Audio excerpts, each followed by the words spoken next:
सरकारने पीक विम्याची योजना आणली, मात्र हिंगोली जिल्ह्यात कृषी विभागाने पीक विम्याचे प्रकरण योग्यरित्या न हाताळल्याने जिल्ह्यातील 5 लाख शेतकऱ्यांना पीक विम्यापासून वंचित राहावे लागणार आहे। पाहुयात यावरचा एक खास रिपोर्ट।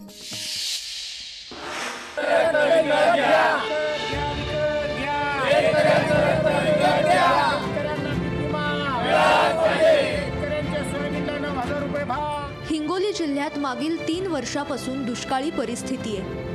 यावर्षी पावसाने दडी मारल्याने शेतातील उभी पिकं करपून गेली आहेत। त्यातच येलो मोझॅक लाल्या रोगांनी शेतकऱ्यांच्या शेतातील उभी पिकं उद्ध्वस्त केली आहेत। त्यामुळे शेतकरी विमा कंपन्यांकडून मदत मिळेल या आशेवर आहे, मात्र त्यांच्या पदरी आता निराशाच पडली आहे। 1 रुपयात पीक विमा मिळत असल्याने शेतकऱ्यांनी मोठ्या प्रमाणात पीक विमा काढला होता। हिंगोली जिल्ह्यात एकूण 5,12,000 शेतकऱ्यांनी पीक विम्यासाठी अर्ज केला होता। 3,26,000 हेक्टरवरील पिकं संरक्षित केली होती, मात्र हाती निराशाच पडली। त्यातच पीक विमा कंपनीने अपील जिंकल्याने लोकप्रतिनिधींच्या उदासीनतेमुळे जिल्ह्यातील शेतकरी पीक विम्यापासून वंचित राहणार आहेत। दुष्काळी परिस्थिती निर्माण झाल्याने तपोवन गावातील शेतकऱ्यांनी आपलं रक्त विक्रीला काढलंय। यामुळे बळीराजाला कोणी वाली आहे की नाही असा प्रश्न शेतकऱ्यांनी उपस्थित केलाय।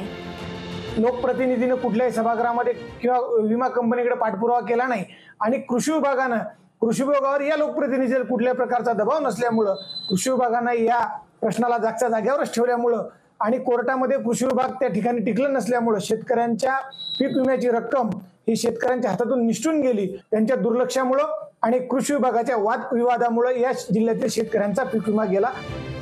शेती पिकं उद्ध्वस्त झाली आहेत। लोकप्रतिनिधी आणि कृषी विभाग यांच्या उदासीनतेमुळे जिल्ह्यातील पीक विम्याचे पैसे परत गेल्याने शेतकरी कंगाल, पीक विमा कंपनी मालामाल अशी परिस्थिती निर्माण झाली आहे।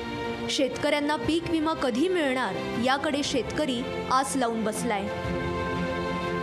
यावर्षी मोठं आभाळ फाटलं, अनेक ठिकाणी पावसाने दडी दिली, शेतकऱ्यांची पिके जी आहेत उद्ध्वस्त झाली। मात्र शेतकऱ्यांना जे आहे ते कृषी विभाग आणि पीक विमा कंपनीच्या वादामुळे यावर्षी जिल्ह्यातील शेतकऱ्यांना पीक विमा भेटणार नाहीये। आता प्रशासन आणि लोकप्रतिनिधी यांच्या नाकारतेपणामुळे यावर्षी पीक विमा परत गेलेला आहे। आता यामध्ये कोण मध्यस्थी करणार आणि शेतकऱ्यांना मदत कोण देणार हे पाहणं आता महत्त्वाचं ठरणार आहे। कॅमेरामन राजेश सोबत गजानन वाणी, लोकशाही मराठी, हिंगोली।